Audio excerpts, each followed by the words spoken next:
கர்த்தர் நல்லவர், அவர் கிருபை என்றும் உள்ளது. ஆண்டவராகிய இயேசு கிறிஸ்துவின் நாமத்தினால் உங்கள் ஒவ்வொருவருக்கும் அன்பின் வாழ்த்துக்கள். இன்று நவம்பர் மாதம் 3ஆம் தேதி திங்கட்கிழமை.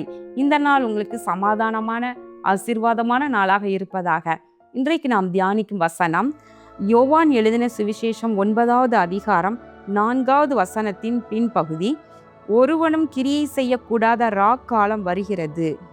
பிரியமானவர்களே, இங்கு கர்த்தராகிய இயேசு இவ்விதமாக சொல்லுகின்றார், ஒருவனும் கிரியை செய்யக்கூடாத காலம் வருகிறது என்று சொல்லுகின்றார்.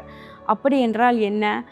பிரியமானவர்களே, இதோ அந்தகாரத்தின் வேளை, அதாவது வேதத்தில் எழுதியிருக்கிறபடி பிசாசு மேன்மை பாராட்டி அவன் செய்கின்ற செயல்களுக்கென்று கர்த்தர் சில காலத்தை அனுமதிக்கின்றார். அப்படிப்பட்ட நாட்களிலே நாம் தேவ பிள்ளைகள் மற்றும் ஒருவரும் ஒரு கிரியையும் செய்யக்கூடாது என்று சொல்லுகின்றார். அந்த காலம் சீக்கிரமாய் வரப்போகின்றது. பிரியமானவர்களே, இயேசு மகாராஜா கூட இந்த பூமியில வாழ்ந்த பொழுது அவர் தன்னுடைய கிரியைகளை எல்லாம் செய்தார். அதாவது பிதாவின் சித்தத்தை எல்லாம் செய்து முடிப்பதற்காக அவர் தனக்கு கொடுக்கப்பட்ட அந்த நாட்களிலே அவர் துரிதமாக இரவெல்லாம் ஜெபம் பண்ணினார், பகலெல்லாம் ஊழியத்தை நிறைவேற்றினார். தன்னை தேடி வந்த அத்தனை பேருக்கும் அவர் விடுதலையை கொடுத்தார். ஆவி ஆத்மா சரீரத்தில் விடுதலையை கொடுத்து கொண்டே இருந்தார், சரீரத்தில் சுகத்தை கொடுத்து கொண்டே இருந்தார் என்று நம்ம பார்க்கின்றோம். அதான் அவர் சொல்றாரு, அந்த வசனம் முழுவதும் வாசிக்கின்றேன். பகற்காலம் இருக்கு மட்டும் நான் என்னை அனுப்பினவருடைய கிரியைகளை செய்ய வேண்டும், ஒருவனும் கிரியை செய்யக்கூடாத காலம் வருகிறது என்று சொல்லுகிறார். அப்படி என்றால் என்ன? இதோ பகல் காலம் இருக்கு மட்டும் நான் என்னை அனுப்பினவருடைய கிரியைகளை செய்ய வேண்டும். பிதா என்னை அனுப்பியிருக்கிறார், அவர் என்னெல்லாம் அந்த பூமியில வந்து புத்தக சுருளில் என்னை பற்றி என்ன எழுதியிருக்கிறதோ அதை நிறைவேற்றி இதோ வருகிறேன் என்று சொல்லி இயேசு வந்தார் இல்லையா?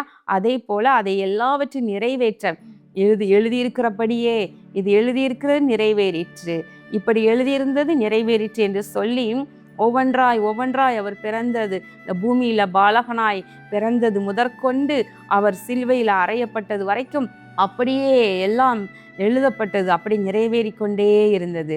வஸ்திரத்தை சீட்டு போட்டு பங்கிட்டு கொண்டார்கள் என்று சொல்லப்பட்டது வரை எல்லாமே அப்படி அழகாய் நிறைவேறினதை நம்ம பார்க்கின்றோம். அப்போ அவர் ஊழியத்தை செய்யும் நாட்கள்ல கூட அவர் மேல பொறாமைப்பட்டு அவருடைய சொந்த ஊரார் நாசரேத்துல உயர்ந்த மலையில போய் அவரை தள்ளிவிட முயற்சி பண்ணாங்கன்னு பார்க்கிறோம். அப்பொழுது அவர்கள் நடுவே இருந்து மறைந்து போனார். அவர்கள் அப்பொழுது இயேசுவை பார்க்க முடியல. அப்ப என்ன அர்த்தம்னா, அவர் இன்னும் கிரியை செய்ய வேண்டியத காலம் இருக்குது, இன்னும் சில காலம் அவர் கிரியை செய்ய வேண்டியதா இருக்குது. அதனால அவர்களுடைய கையில ஒப்பு கொடுக்கப்படவில்லை, மறைந்து போனார் என்று பார்க்கின்றோம்.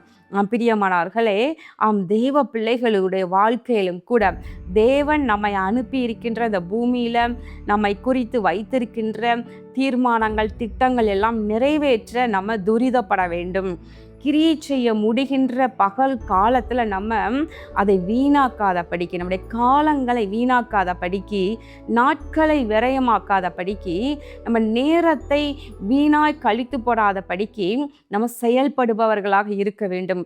பவுல் சொல்லுகின்றார், இதோ காலத்தை விரயம் பண்ணாதீங்க, மதியற்றவர்களைப் போல நடக்காதீங்க, ஞானம் உள்ளவர்களைப் போல நீங்க காலத்தை பிரயோஜனப்படுத்துங்கள் என்று சொல்லுகின்றார். ஒருவரும் கிரியை செய்யக்கூடாத காலம் வரப்போகிறது. அப்போ இயேசு கிறிஸ்துவனுடைய வாழ்க்கையில அதே போல ஒரு அந்தகாரத்தின் வேலை அனுமதிக்கப்பட்டிருந்தது. நம்ம லூக்கா எழுதின சுவிசேஷத்துல நம்ம பார்க்கின்றோம். லூக்கா 22:53 பின்பகுதி, இதுவோ உங்களுடைய வேலையும் அந்தகாரத்தின் அதிகாரமுமாய் இருக்கிறது என்றார். அதாவது இயேசு கிறிஸ்துவ பிடித்து கொள்ளும்படியாக கெத்சமனே தோட்டத்திற்கு வந்தாங்க. அப்போ யூதாஸ் காரியத்து முத்தத்தினாலே ஆண்டவரை காட்டி கொடுத்தார். அப்போ ஆண்டவர் சொல்றாரு, நான் தினம்தோறும் தேவாலயத்தில் உங்களுடனே கூட இருக்கையில் நீங்கள் என்னை பிடிக்க கை நீட்டவில்லை.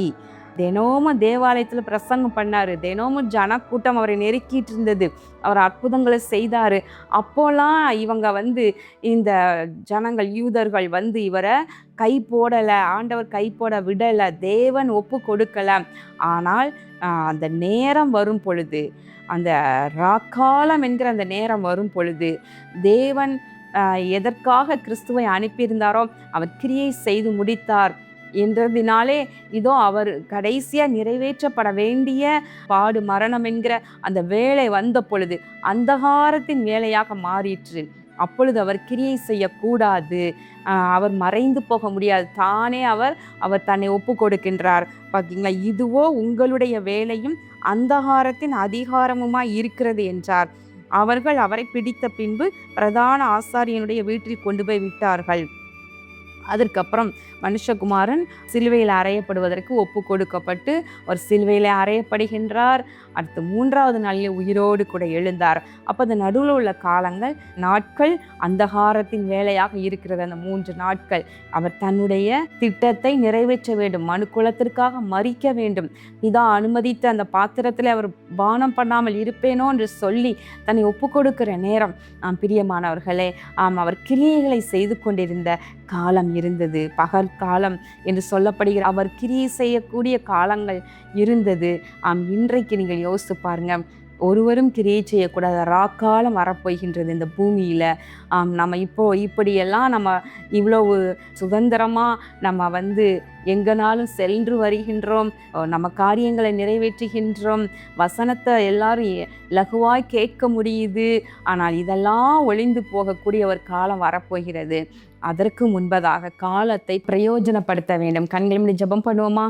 எங்கள் அன்பின் பரலோக பிதாவே, இதோ இந்த நாளிலே தியானித்த வார்த்தையின்படி ஒருவரும் கிரியை செய்யக்கூடாத ராக்காலம் வருகிறது என்று இயேசு கிறிஸ்து சொன்னது போல ஆண்டவரே, இதோ தேவ பிள்ளைகள் இதோ நல்ல வெளிச்சத்தின் நாட்களிலே பகல் காலம் இருக்கும் மட்டும் என்று எழுதியிருக்கிறது போல இதோ அவர்களுக்கு இதோ இந்த நாட்கள், அதாவது பகல் போல வெளிச்சமாக இருக்கிற அவர்களுடைய காலங்களிலே அவர்கள் பிரயோஜனமானதை சிந்திக்கவும் பிரயோஜனமானதை செயல்படுத்தவும் கர்த்தருடைய ராஜ்யத்தை கட்டவும் ஆண்டவரை ஒவ்வொருவரும் தீர்மானித்து செயல்படுவார்களாக.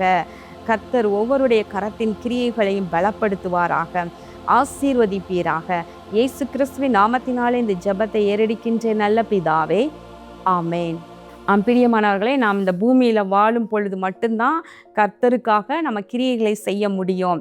நல்லா இருக்கிறாங்க, திடீர்னு அவர்களை மரணம் சந்திக்கின்றது, அவருடைய கிரியைகளெல்லாம் ஒளிந்து போகின்றது. பிரியமானவர்களே, கர்த்தர் நமக்கு கொடுத்திருக்கின்ற இந்த நாட்களிலே நாம் சந்தோஷமாக கர்த்தருடைய ராஜ்யத்தை கட்டுவோம், கர்த்தருடைய பணிகளை செய்வோம். ஒருவரும் கிரியை செய்யக்கூடாத ராக்காலம் வரப்போகிறது. கர்த்தர் உங்களை ஆசீர்வதிப்பாராக. ஆமென்.